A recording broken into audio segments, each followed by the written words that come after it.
అసెంబ్లీలో ఎస్సీ వర్గీకరణ చట్టం ఆమోదించేంత వరకు గ్రూప్ 1, గ్రూప్ 2, గ్రూప్ 3 ఫలితాలను నిలిపివేయాలని ఎంఆర్పీఎస్ ఎంఎస్పీ జిల్లా సీనియర్ నాయకులు నోముల శ్రీనివాస్ మాదిగ ప్రభుత్వాన్ని డిమాండ్ చేశారు.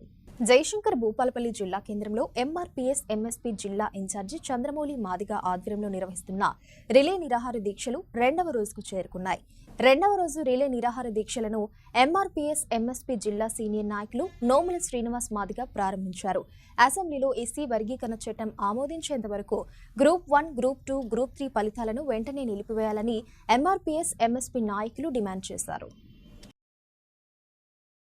జయశంకర్ భూపాలపల్లి జిల్లా కేంద్రంలో గౌరవ శ్రీ మందక్షణ మాదయ్య గారి పిలుపు మేరకు దీక్షలు మొదలుపెట్టడం జరిగింది. ఈ దీక్షల యొక్క ముఖ్య ఉద్దేశం తెలంగాణ రాష్ట్రంలో వర్గీకరణ సాధన కోసం మొదలుపెట్టడం జరిగింది. అంతేకాకుండా 3 దశాబ్దాల ఎంఆర్పీఎస్ పోరాట ఫలితం ఆగస్టు 1న సుప్రీంకోర్టు తీర్పు. ఆ సుప్రీంకోర్టు తీర్పు వచ్చిన వెంటనే గౌరవ తెలంగాణ ముఖ్యమంత్రి రేవంత్ రెడ్డి గారు అసెంబ్లీ సాక్షిగా మాదిగ ఉపకులాల ఎమ్మెల్యేలతో మంత్రులతో సమావేశం ఏర్పాటు చేసి భారతదేశంలోనే తెలంగాణ రాష్ట్రంలో మొట్టమొదటిసారిగా వర్గీకరణ చేసి మాదిగల కోరికను నెరవేరుస్తామని చెప్పి అసెంబ్లీ సాక్షిగా మాట ఇవ్వడం జరిగింది. అవసరం అనుకుంటుంటే ఆర్డినెన్స్ తెచ్చి ఉద్యోగ నోటిఫికేషన్లు ఆపి వర్గీకరణ అమలు చేసిన తర్వాతనే మాదిగలలో ఉండబడే అందరికీ కూడా సమాన న్యాయం జరిగే విధంగా ఉద్యోగాల నోటిఫికేషన్లు కూడా ఇస్తామని చెప్పడం జరిగింది. అట్లా చెప్పినటువంటి ముఖ్యమంత్రి గారు మాలలకు కుమ్మక్కై మాలలకు భయభ్రాంతులకు గురై మాదిగలో ఉండే ఉపకులాలకు కూడా అన్యాయం చేసే ప్రక్రియ మొదలుపెట్టుకోవడం జరిగింది. అలాగనే ఉద్యోగాలు కూడా వర్గీకరణ చేయడం జరిగింది.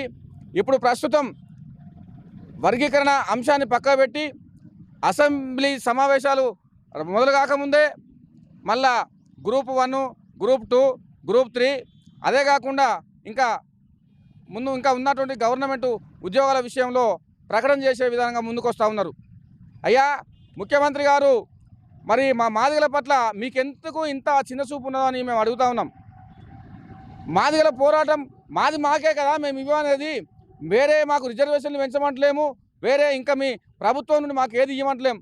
డాక్టర్ బాబాసాహెబ్ అంబేద్కర్ గారు రాసినటువంటి రాజ్యాంగంలోని రాజ్యాంగబద్ధంగా వర్గీకరణ సుప్రీంకోర్టు ఏ రకమైన తీర్పిచ్చిందో ఆ తీర్పు ప్రకారంగానే మా వాటాను మాకు పంచమని అంటున్నాం, మాకు పంచి ఇవ్వమంటున్నాం. కనుక మీరు తాత్పర్యం చేయకుండా ఆలస్యం చేయకుండా ఇప్పుడు రేపు జరగబోయే అసెంబ్లీ సమావేశాల్లోనే ఎస్సీ వర్గీకరణ విషయంలో పూర్తి స్థాయిలో చర్చలు జరిపి చట్టబద్ధత ఏర్పాటు చేసి ప్రత్యేక చట్టం చేసి వర్గీకరణ అమలు చేయాలి.